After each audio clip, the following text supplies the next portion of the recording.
Olá, meus caros! É com imenso prazer que eu estou aqui para auxiliá-los na correção do nosso simulado.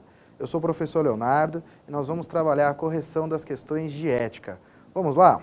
Questão 29. Consoante o Código de Ética Profissional do Servidor Público do Poder Executivo Federal, Decreto 1171 de 94, o servidor que tem o seu nome ligado a empreendimento de cunho duvidoso fere o regime jurídico único dos servidores públicos, que é a 8.112 de 90, mas não o seu Código de Ética.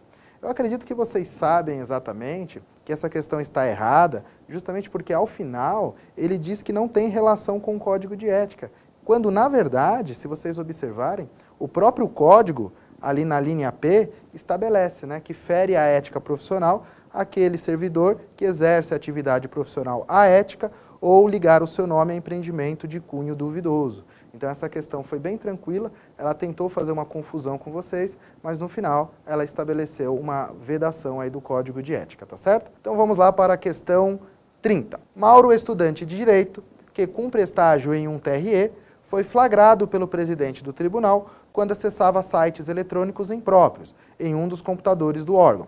Nessa situação, não há que se falar em desobediência ao Código dos Servidores Públicos, uma vez que Mauro não é servidor público. Também é uma questão que se utiliza com grande frequência nas provas que tratam do assunto de ética, porque a questão que nós estamos avaliando, ela tentou confundir o candidato com relação a quem seria o servidor para fins de aplicação do Código de Ética que nós estamos estudando.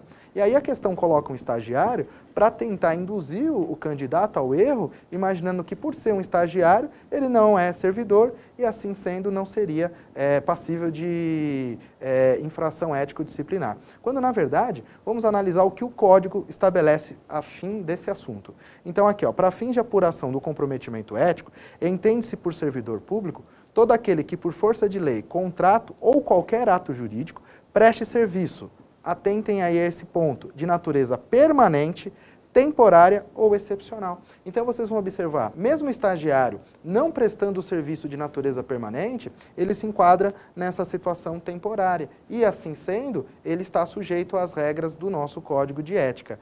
Continuando a nossa correção, vamos analisar a questão de número 31. O respeito à hierarquia e à disciplina não impede que o servidor público represente contra ato que caracterize omissão ou abuso de poder, ainda que este ato tenha emanado de superior hierárquico. É uma questão bem tranquila. Ela tenta confundir o candidato com relação à hierarquia. Nesse sentido, o que o Código de Ética diz? O Código de Ética diz que, mesmo o servidor público sendo superior hierarquicamente a um outro, não impede que aquele que saiba de alguma indisciplina caracterizada ou causada por um outro servidor, esse não pode ter medo, não pode ter nenhum temor contra a representação. Como diz o Código, são deveres fundamentais do servidor. Ter respeito à hierarquia, sim, mas sem nenhum temor de representar contra qualquer comprometimento indevido da estrutura em que se funda o poder estatal. Também uma questão simples de ser trabalhada. E agora nós iremos analisar a questão 32. Salvo os casos de segurança nacional, investigações policiais ou interesse superior do Estado e da administração pública serem preservados em processo previamente declarado sigiloso, nos termos da lei, a publicidade de qualquer ato administrativo constitui requisito de eficácia e moralidade, ensejando sua omissão um comprometimento ético contra o bem comum, imputável a quem negar. Vocês vão observar que essa questão ela trabalhou o texto completo do nosso decreto, e ali não há nenhum erro, porque lá em cima da questão ela fez a ressalva, destacando ao candidato que existe exceção à publicidade, que são os casos destacados, e ao final ela ressaltou que a publicidade é elemento fundamental para que o ato administrativo seja consolidado.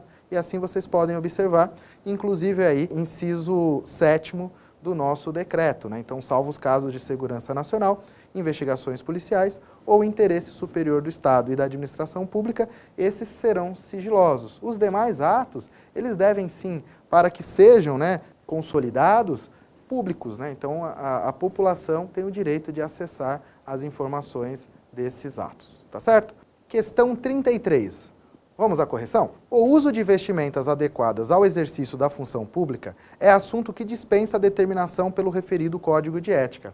Também uma questão bem curta, bem simples. Ela diz que a questão de vestimenta não há qualquer referência ao código de ética e vocês bem sabem que o uso da vestimenta correta, adequada, com o exercício da sua profissão, faz parte do código de ética. Portanto, há sim previsão nesse estatuto e é dever do servidor observar essas disposições. Então, essa afirmação aqui, ela é errada, né? Então, são deveres fundamentais do servidor público apresentar-se ao trabalho com vestimentas adequadas ao exercício da sua função. Então, ou seja, se é um policial militar, deve estar devidamente fardado, se é um médico, né, deve usar as suas vestimentas, o seu jaleco, e assim sucessivamente, né, se é um juiz, a sua toga, né, a sua roupa social e, consequentemente, os demais servidores. E a questão aqui diz que o Código de Ética nada diz a respeito do assunto, né?